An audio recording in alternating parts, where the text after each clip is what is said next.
Welcome to the Reduce Cyber Risk Podcast, where we give you the tools you need to meet your cybersecurity regulatory requirements while helping secure your business and keep the evil hacker horde at bay.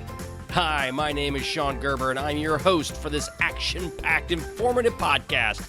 Join me each week as I provide the information you need to best protect your business and reduce your company's cyber risk. All right, let's get going.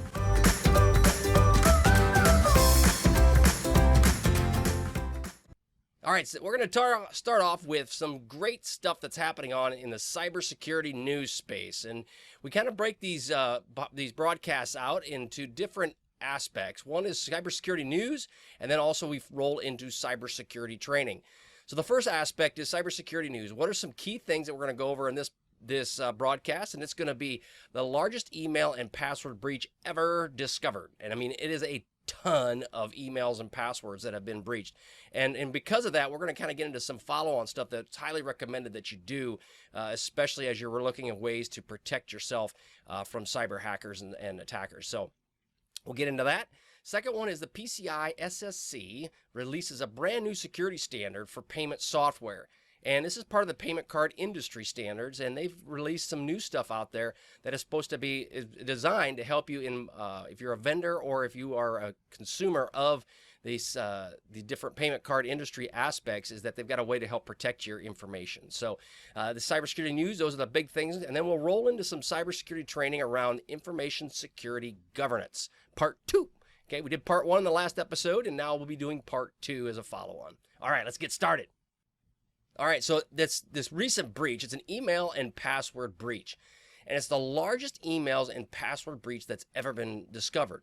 Now, this was in The Guardian, and also, if I sound like a little nasally, I apologize. I've got a cold that I'm fighting through, so it's not the best. But The Guardian had a article from Alex Hearn, and he said there was 1,160,253,228 unique combinations of emails and passwords that were set up, that were basically confiscated. And that is a lot of emails. Now, I've got a lot of emails. I do. And I shouldn't say a lot. I've got at least 3 to 4 different emails that I use. So that doesn't mean there's 1 billion different people. But at the end of the day, that is a lot of emails that have been collected. Well, these things can be used in so many different ways. And the purpose also is that there was 21,222,975 unique passwords. Okay, these are unique passwords. They're not the same. They're different. So what that comes down to is we call this credential stuffing. And Troy Hunt had also had this in his article as well. That was in Alex Hearn's article, and talked about how these were the different passwords that are out there for all these people, and they call it credential stuffing. And really what it comes down to is most people will use the same username or a combination of their email address and a similar username, and then they'll use the same password. It happens all the time. Well, so what do? They make a combination or a variation of their current password. So let's just say you've got QWERTY1234556. Okay, so that's a password, or monkey. Monkey's probably easier. So you got monkey as your password, and if it's a capital M and an exclamation point at the end of E or of the Y, I can't even spell, and maybe a 0 for the O. So you got monkey. Well, then you'll have monkey 1 and monkey 2 and monkey 3. Well, most people they keep the same password, but they make a derivation of the original, and they add a 1 or an exclamation point or something else at the end of it. Now, that's not good. So what happens is people will have all these email addresses, and they'll have these unique passwords that are very similar, and then people will steal these usernames, and then they will just use these passwords over and over and over again. And because people randomly reuse the same password, what happens? Well, now instead of just having access to, let's just say, I don't know, your subscription to Kitties R Us, you now have access to your bank account and your credit cards and so forth. So it's important, it's imperative, right, that if you have any sort of credentials, that you utilize a password manager of some kind, i.e. there's a couple different options. There's 1Password, there's LastPass. I highly recommend something along those lines. Especially if you're a business, you should have something in this area, especially if you have people that are employees that are using passwords. And having your employees use the same password, or having them use the same vault, may not be the best choice depending on if they leave. But at a minimum, if you have a vault of some kind where all your passwords are stored, that would be good. The second thing you need to make sure you do is you use a strong password generator to help you with making your passwords hard to guess, right? So instead of just having monkey 1, 2, 3, 4 through 10, you have monkey gazillion, right? Monkey with 32 different letters behind it. The whole point is that you want to make this as hard as possible on the attackers. And credential stuffing is a really big deal. And now with this big breach, it's more imperative than ever that you do not reuse your same passwords. You may not have a choice when it comes to usernames, but your passwords for sure, you definitely don't want to reuse those at all. All right, so let's roll on the next one.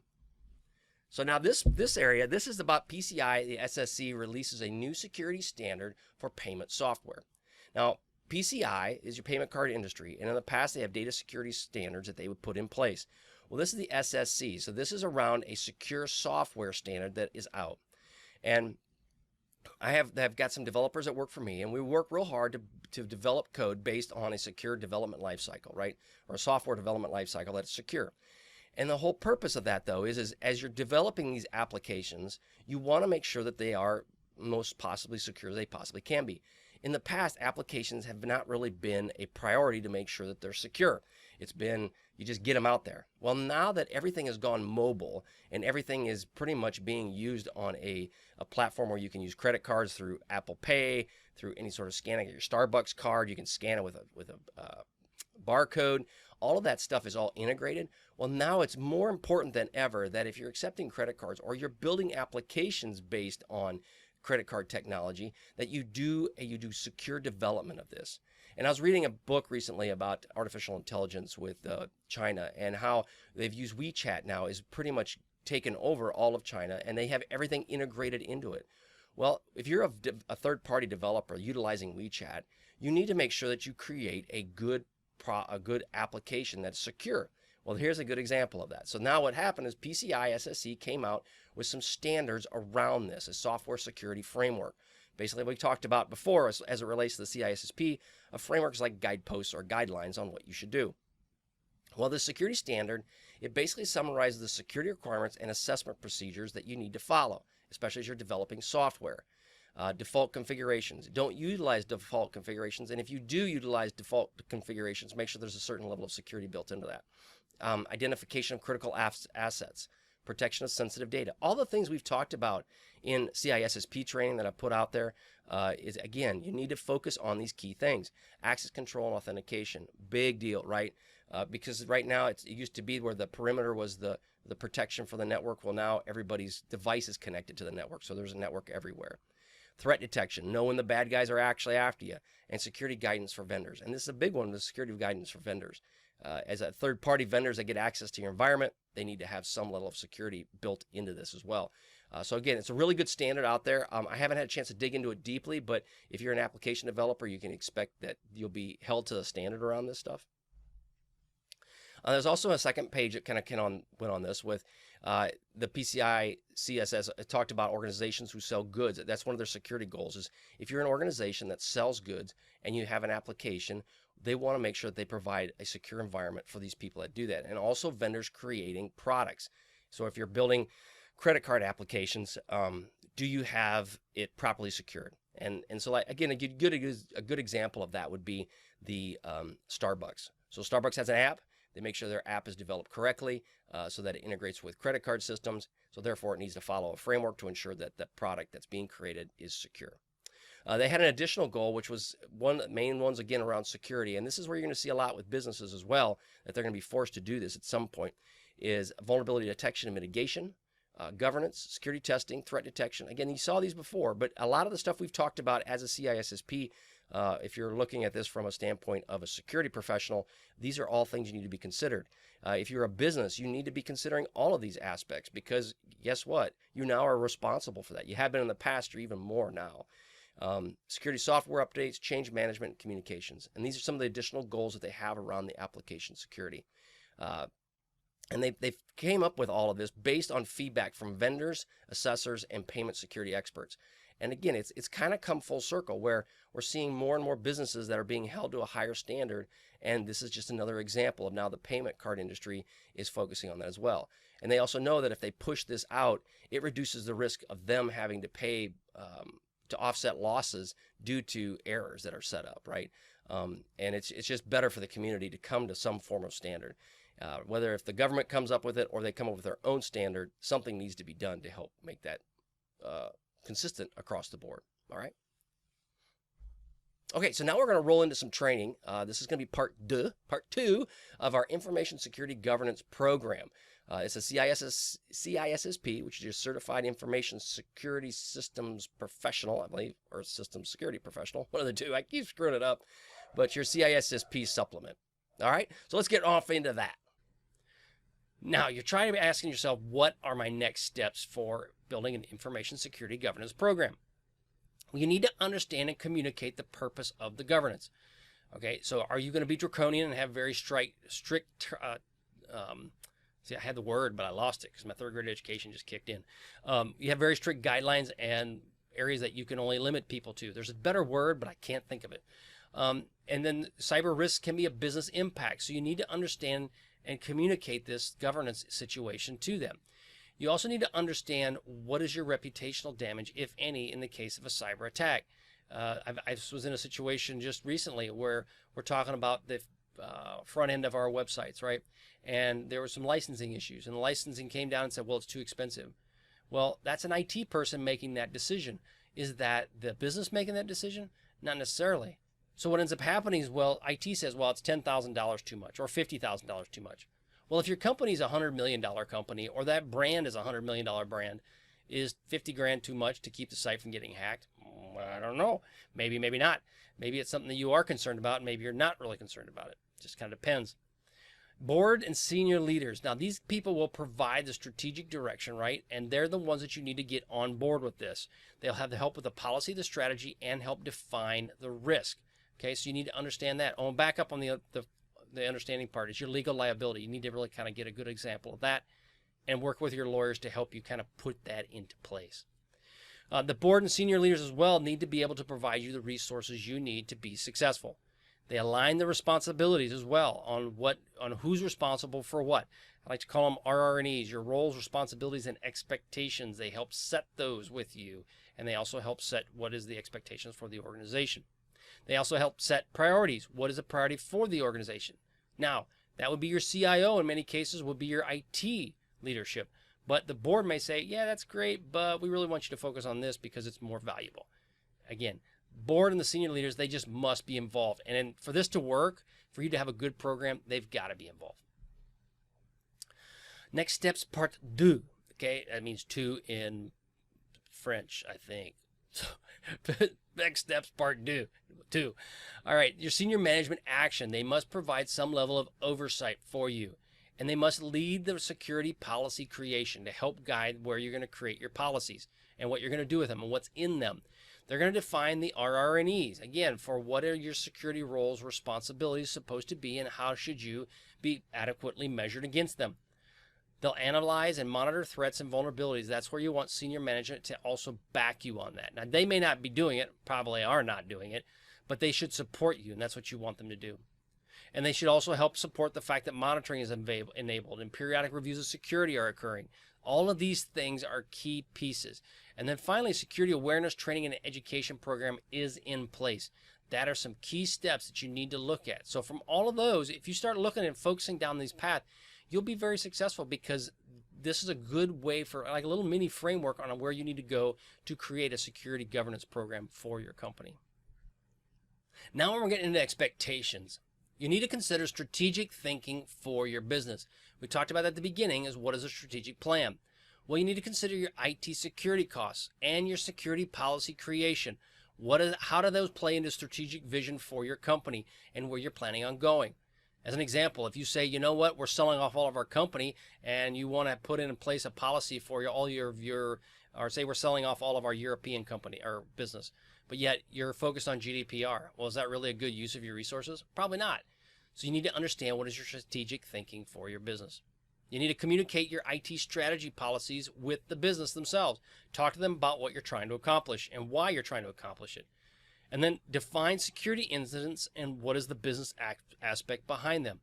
So often I've seen it where an incident will come up and people don't even really know what to do with it, let alone try to convey that to the business and figure out what is the impact of it. You know, you have a situation where a hacker takes over a system and you have ransomware and it installs on a critical server. The critical server is no longer available. What do? How's that going to impact your business? Could be substantial, right? So those things have to be considered. Also, establishment of business continuity plans. So as we talk about in the CISSP, your business continuity plan is what operates and lets you keep your business going. And it might be a very specific business aspect that you have in place. But that is your business continuity plan. And you want to ensure that those are in place if needed. Now, as it comes down to expectations, you set those around risk management. You need to account and protect IT assets based on risk, not based on how you feel, just based on the risk of the system. Is it the most critical? Is it not? If it's not, why even spend a whole lot of time and energy and effort on it? Restrict access to critical data. You know, you need to limit that, right? If you can limit access to these critical data and restrict it and put protections on it, you dramatically reduce the risk to your company. Also, vulnerabilities and incident planning. Plan for those. You need to have a plan in place to deal with your incidents because they will come up. It's a guaranteed it's going to happen. I guarantee you. Now, you pray that it's small, but at the end of the day, it will happen. And you need to develop continuity plans that need to be executed. And what is the plan in place for those to occur? So those are some of the expectations on those. Now, resource management. You need to help account for assets. As you're looking to manage the resources within your organization, you need to account for the assets. And that's a key part, an inventory plan. You need to do an inventory to understand what do you actually have within your company and what are the assets in place. And you also need to ensure that IT and their services and infrastructure, whether it's internal or outsourced to a third party, can recover from issues that they uncover. You need to ensure the performance of the network and that it's solid, it's always working. And then measurement. You need to look and understand what are the different types of events that are occurring within your environment and how to best alert on those, from obsolete accounts, malware, elevated privileges, etc., etc. So the more you can have those things in front of you, the better off you are and the quicker you will resolve them if you're constantly looking at them. Now, what's the evolution of this? Well, guess what? Security is evolving. Just like I was listening to a commercial, and some gentleman said that he was swimming in the ocean. He goes, you know what? As we're swimming in the ocean, the coral, our long lost ancestors. And I'm like, I did not come from a coral. So, but maybe somebody did, right? But it's evolving, just like the coral is evolving into us, and we are evolving from the coral. Security is evolving, and organization assets become more valuable as the time goes on. Why? Because they're everywhere, and we have more sensitive data that's inside these things, and they're like little vacuum machines that suck up all kinds of data. All these assets do. So it's also a necessity to address the legal and regulatory issues. More and more companies are creating things that are going to be regulatory issues you're going to have to fight through. And it could be a competitive advantage or a disadvantage depending upon how well you handle it or decide not to deal with it. One of the two. Privacy and cybercrime is growing. Why? It's all about the money, baby. Show me the money and I'll show you the bad guys. Why? Because there's money there. If there's money there, they're after it. They want an easy buck and they want to make it happen. So in some respects, I don't blame them. Don't agree with it, but don't blame them. So it's also tentacles of various law enforcement agencies are everywhere. So now you've got the issues of Interpol, you've got FBI, you've got all these other all these other law enforcement agencies that are involved, and they all talk, not necessarily to each other, but they do talk. And so that's becoming a bigger and bigger issue. And then finally, critical infrastructure is increasingly targeted. So you've got your power plants. They're being targeted. Why? Well, because they make a big impact. Not because they have money, it's because they make a big impact. If I can shut down the power grid to New York City, I have no idea if you could even do that. Probably can at some point. Then the whole city goes black. Well, guess what? I can stand up and say, street cred, I did it. It's all me.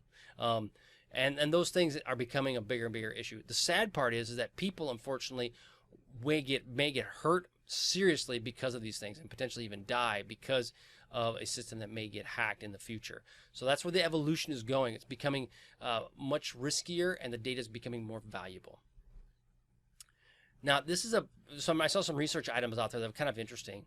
And the Aberdeen Group research, they talked about this. 90% of risk can be reduced by implementing known and commonly used security practices. Boom, boom, boom, boom, boom. And that's for sure. I guarantee you.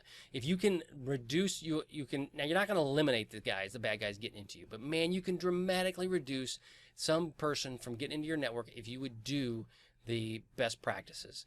Now you can't always do them, but if you just did 90% of them or 80%, well, that's 80% more than most people do. So it's important to do that. Now, IT Governance Institute, they had this, and they said firms operating at best-in-class security levels are lowering financial losses to less than 1% of revenue, whereas other organizations are experiencing loss rates that exceed 5%. Okay, so the guy who's not a math major can barely spell my names, hence it's phonetic, S-H-O-N. Haha, see, I'm brilliant. The context of that is a $1 billion company. So let's just say your revenue is $1 billion. And that's a good size, medium-sized business. Kind of pushing a little bit on the large, but more on the medium-sized business. Well, to put it in perspective, 1%, okay, so 1% of $1 billion is $10 million. Okay, so if you can drop your losses to less than $10 million, which I still think is a gob of money, then versus your organization that can bring it to 5%, which is $50 million, that's a big difference just for putting in best-in-class security. Now, I would argue that best-in-class security, at what point do you go too far and end up overspending to try to get that extra level of protection? So that's the sweet spot you got to try to figure out. Now, some questions you need to ask, and these are just a few questions to kind of get your juices going. But does the board or senior leaders understand the company's dependence on information and the associated systems? Is there a CISO or other designated officer who's specifically tasked with managing information security within your organization? Yeah, and you get there's a lot of companies or regulations that are coming out now that you have to have somebody designated. Now, it could be a third party, but someone has to be designated as a security person. Are there appropriate training and awareness programs ensuring employees, contractors are aware of the security responsibilities? And is there an incident response plan or process to deal with security incidents or situations? Now, this is just these are just 4 questions of a gob of questions you can ask yourself. But bottom line is it's just to kind of get your thoughts going, your juices flowing, as they would say. Now, how do you compare your organization? You need to look at some self-assessment goals, and this helps provide a litmus test about your organization and how you're doing. It provides also guidance on security targets for the future. What are you trying to accomplish? And these are how you're self-assessing. Am I good? Do I live or do I die, per Caesar? So you have to decide, how is that? And now you can also wing it and say, hey, we're awesome. But if you get hacked, you're not so awesome. So those are things you got to really be honest with yourself, and you got to hope that your leadership wants to be told the truth. You need to plan projects to reach these targets. Okay, so you've figured out what your targets are. Now you got to plan projects to make it happen. And you got to prioritize your work based on the risk and the impact analysis. Again, it's all about the risk, hence the name, reduce cyber risk. So we're going to kind of talk about some key points here in these maturity models, starting at 0, going all the way up to 5. So 0 basically means it don't exist. You have nothing, so no security program at all. You are totally reactionary, and there's nothing. You're like going, yeah, I know risk management is important, but yeah, I'm not going to do it. Business does not value or consider the vulnerabilities and the issue. Yep, not going to do it. So where do these people fall? Well, in many cases, in my experience, again, my experience is a little bit less than many people in regards to this, but my experience is it's usually small businesses are kind of fall in the non-existent period. They have no money. They're trying to make things happen, and the last thing they want to do is talk about security. They're going, yawn. This just takes away time that I'm trying to make money. So that, again, not all small businesses by any stretch of the imagination, but I see this commonly within the small business world. Maturity models, okay? The other one is, and number 1 is initial or ad hoc, which basically means you've got something on the books, a little bit, and you're kind of making it as it goes, and you're totally reactive, but you have something, right? You just kind of stuck your big toe into the water to kind of feel how it is, and then you'd go from there. They're very informal with limited authority, but that's the ad hoc model. It's repeatable. See, I can't even speak. Repeatable, but intuitive, which basically means it's important and we're still growing. It's in the fertile stage. It's in the paramecium stage, wanting to evolve into the monkey that gets his tail ripped off as he stands up because he's in so much pain, right? So it's in the amoeba stage, right, where it's just growing, immature. It's assigned to individuals as additional duties with no management authority, and the responsibilities assigned but still fragmented. This is not a bad place. I know a lot of people that are in this place. I'm in this place in some places where it is repeatable, but it's not that intuitive. And there is a lot of hands-on stuff that has to occur, which isn't very good. So, and again, a company may have pieces where you're number 5 in one spot and number 1 in another spot. Hopefully you're not number 0. That would be bad. Just don't do that. Define process is number 3. It's a risk management policies are in place, then define risk assessments. Yay. Security awareness exists and is being promoted, which is a good thing. And management is involved. Big winner. Pull out the bell and start banging on that gong. That's a big thing. Number 4 is managed and measurable. Risk assessments are considered standard operating procedure. This happens so often where they're not. Well, if you can get into level 4, that's a big win. It really is. And responsibilities for information security are clearly defined. Again, you may have pieces of this that are in place and other pieces that are not. So that doesn't mean that you're a 4 or a 1. It means you just need to be realistic with how do you really see yourself and compare yourself to that things.